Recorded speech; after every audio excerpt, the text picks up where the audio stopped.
ආයිබෝවන් දුවේ පුතේ. අදත් නදේ teacher YouTube channel එකට ආපු දුර පුතාලා සියලු දෙනාම සාදරයෙන් පිළිගන්නවා. අද මම කතා කරන්න යන්නේ ඔයාලා ටිකක් අහලා නුපුරුදු මාතෘකාවක් ගැන. ඒ තමයි මෙන්න මේ gerunds කියන මාතෘකාව. මොකද්ද මේ gerunds කියන්නේ? හරි ප්‍රශ්නයක් නේ. අහලා පුරුදුත් නේ. ඒ උනාට ඉංග්‍රීසි වල තියෙනවා.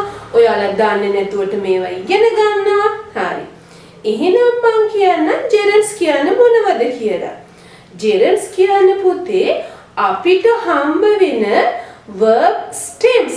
ඒ කියන්නේ ක්‍රියා මූල හම්බ වෙනවනේ අපිට. උදාහරණයක් හැටියට ගත්තහම මොනවාද අපිට හම්බ වෙන්නේ? අපි දන්නවා go.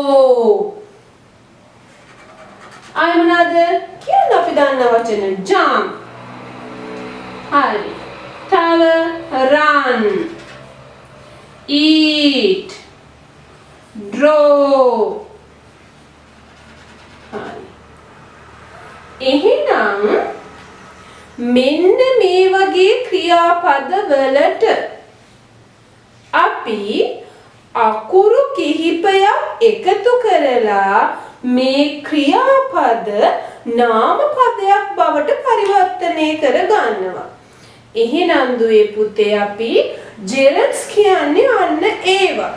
ඒ කියන්නේ මොනවද? ක්‍රියාපද. ඒ ක්‍රියාපදවල මුල් ස්වરૂපය නාම පදයක් බවට පරිවර්තනය කරගන්න ඒවා.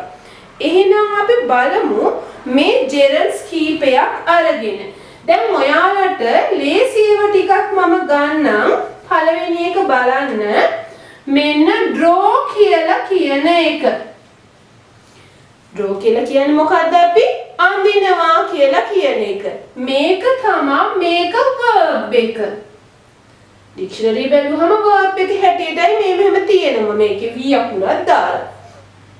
එතකොට අපි දැන් මේ gerunds කියලා කියන්නේ මෙයා පරිවර්තනය කරනවා මොකටද? නාම පදයක් හැටියට. draw verb එක නම් මොකද්ද? මම සිංහලෙන් ලියන්නම් මේකේ අඳිනවා. චිත්‍රයක් වගේ දෙයක් අඳිනවා. එතකොට නාම පදේ ගත්තහම ඇඳීම. එහෙනම් මොකද්ද වෙන්නේ? drawing. ඇඳීම. එහෙම නැත්නම් අපි චිත්‍රයටත් අපි මොකද්ද කියන්නේ? drawing එකක් කියලා කියනවා. එතකොට මේක අපි වාක්‍යයක යොදන ආකාරය දැන් බලද්දී මෙන්න මෙහෙම. දැන් මගේ විනෝදාංශය චිත්‍ර ඇඳීම. එතකොට කොහොමද කියන්නේ? මගේ විනෝදාංශය my hobby is draw කියනවද? නෑ. අන්න එතකොටයි මේ gerund එක අපිට ඕන වෙන්නේ. My hobby is drawing. මගේ විනෝදාංශය චිත්‍ර ඇඳීම. මගේ විනෝදාංශය මොකද්ද? මල් වගා කිරීම, වගා කිරීම. කොහොමද කියන්නේ එතකොට? Then we can say my hobby is මොකද්ද? වගා කිරීම. අපි මෙන්න මේකයි කියන්නේ. බලන්නකො අර දන්න එක. මොකද්ද? gardening. My hobby is gardening. එතකොට මොකද්ද මේ කියන්නේ? මගේ විනෝදාංශය වගා කිරීම. එතකොට මෙන්න මේවා තමා දුවේ පුතේ අපි gerunds කියලා කියන්නේ. තවත් විදිහකින් මේ වාක්‍ය දෙක ගත්තොත් එහෙනම් මොකද්ද? gardening is my hobby. නේද? drawing is my hobby. එතකොට මෙන්න මේ කියපු ක්‍රියාපදය ing වැදගත්ම වෙන්නේ ඒකයි මේකේ. ing කියන අකුරු තුන යොදලා මෙයාව නාම පදයක් බවට පරිවර්තනය කිරීම තමයි අපි මොකක්ද කියන්නේ? gerund එකක් කියලා කියන්නේ.